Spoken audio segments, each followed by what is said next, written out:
I didn't meet him by chance.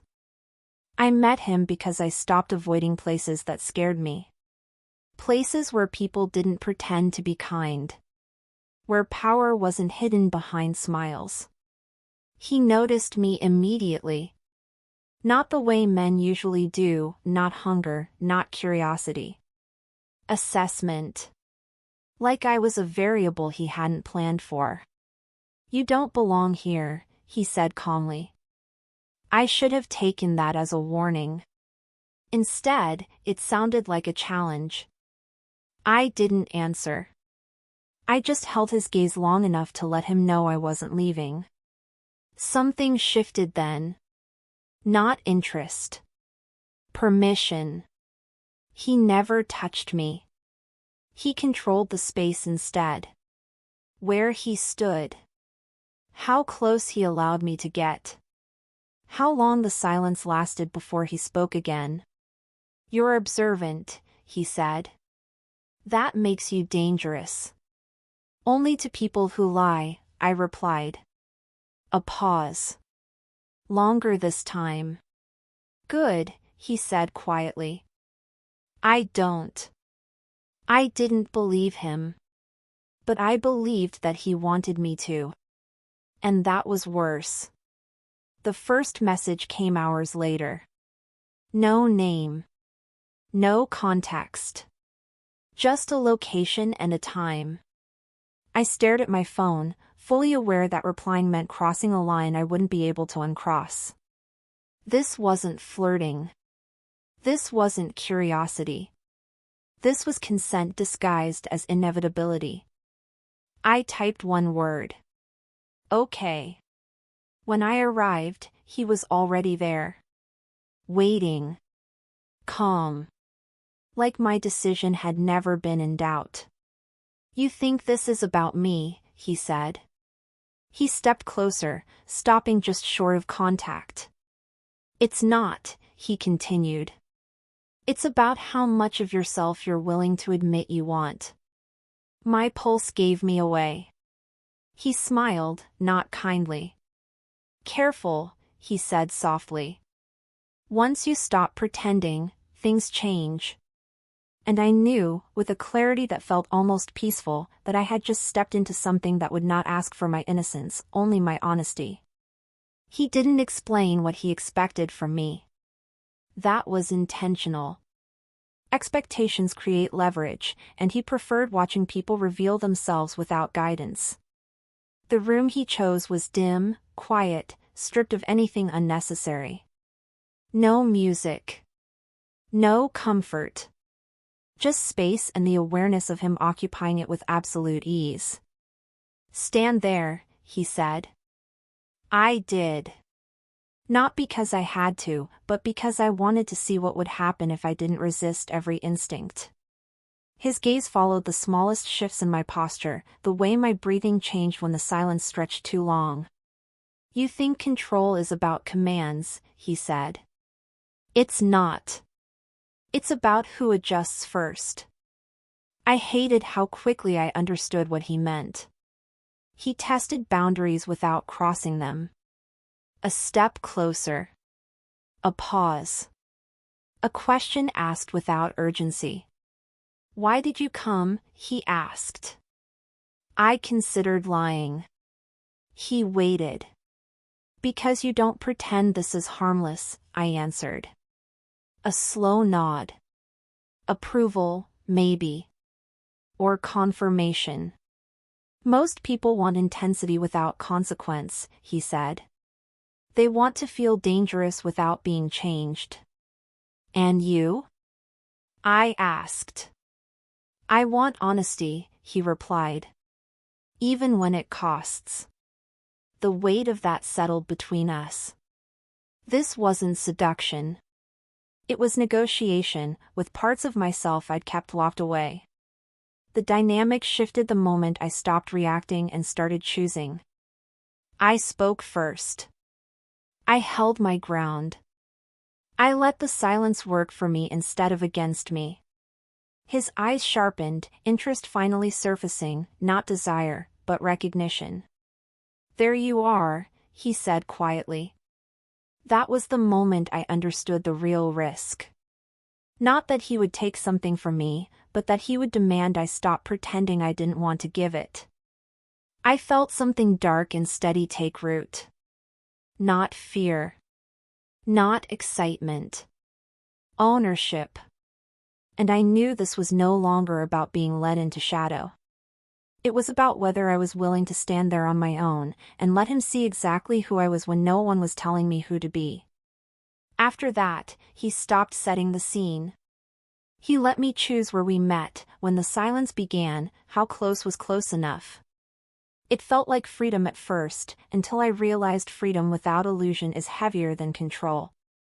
You're quieter now, he observed. I'm listening, I replied. To me? He asked. To myself, I said. That answer changed something. I could feel it in the way his attention sharpened, not threatened, intrigued.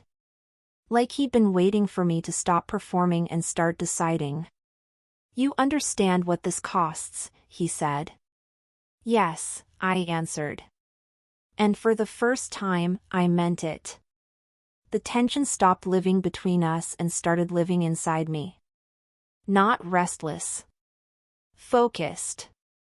I found myself replaying our conversations, not for reassurance, but for alignment. Every word had weight. Every pause demanded intention. He didn't check on me. He didn't need to. When we finally met again, it wasn't dramatic. It was precise. He stood close enough to feel, far enough to choose. You could walk away, he said. I could, I agreed. He waited. I stayed. That was the moment I understood power wasn't something he held over me. It was something we were both choosing to acknowledge. The line blurred the night I tested it. Not with defiance, with honesty. I'm not afraid of you, I said. His gaze didn't soften. It deepened. Good, he replied. Fear would make this easy. Silence settled again, dense and deliberate. I realized then that what held me there wasn't him, it was the clarity. The refusal to pretend this was anything other than what it was. Not romance. Not danger. Truth, stripped of comfort. And as I stood there, fully present and unshielded, I knew I had crossed a threshold I couldn't name yet, only feel. This wasn't about surrender. It was about standing in the dark without asking it to be gentle. The next time we spoke, he didn't wait for silence to do the work. He broke it first. You're changing, he said. That wasn't the agreement. I held his gaze. We never made one. A pause. Not irritation, recalculation. Exactly, he replied. You're no longer reacting. You're choosing. That was the moment I realized something unsettling. He hadn't been testing my limits. He'd been watching to see if I would claim them. I challenged him then. Not with rebellion, but with refusal. I won't be defined by how you see me, I said. His expression didn't harden. It sharpened. Good, he answered. I'd be disappointed if you were. He stepped back, deliberately increasing the space between us. Not withdrawal, respect. The kind that only appears when power is no longer one-sided. You think this ends when you walk away, he continued. It doesn't. It ends when you understand why you stayed. The words stayed with me long after he left. Because they were true. This wasn't about him pulling me into darkness. It was about me recognizing I'd already been standing there. The clarity arrived without drama. I didn't feel possessed. Or consumed. I felt awake. I stopped romanticizing what we were. Stopped pretending it was desire or danger. It was something colder and more honest, confrontation without masks. When I saw him again, I didn't wait for direction. "This doesn't own me," I said. "And it doesn't scare me." He looked at me for a long moment, like he was deciding whether I'd passed or failed something unspoken. Finally, he nodded. "Then you're free," he said. And I understood the final truth. Power that can't survive equality was never power at all. I didn't feel relieved when he said it. Freedom didn't come wrapped in comfort. It came sharp, precise, like a mirror held too close. I saw myself clearly for the first time, without the excuses, without the performances. "You're not walking away unchanged," he added. "I know," I said. That was the difference between this and everything before it. I wasn't pretending I could step back into who I had been. I didn't want to. I left that world quietly. No final meeting. No closure disguised as conversation. Some doors don't need to be closed, they just need to stop being entered. In the weeks that followed, I felt the absence in unexpected ways. Not longing. Awareness.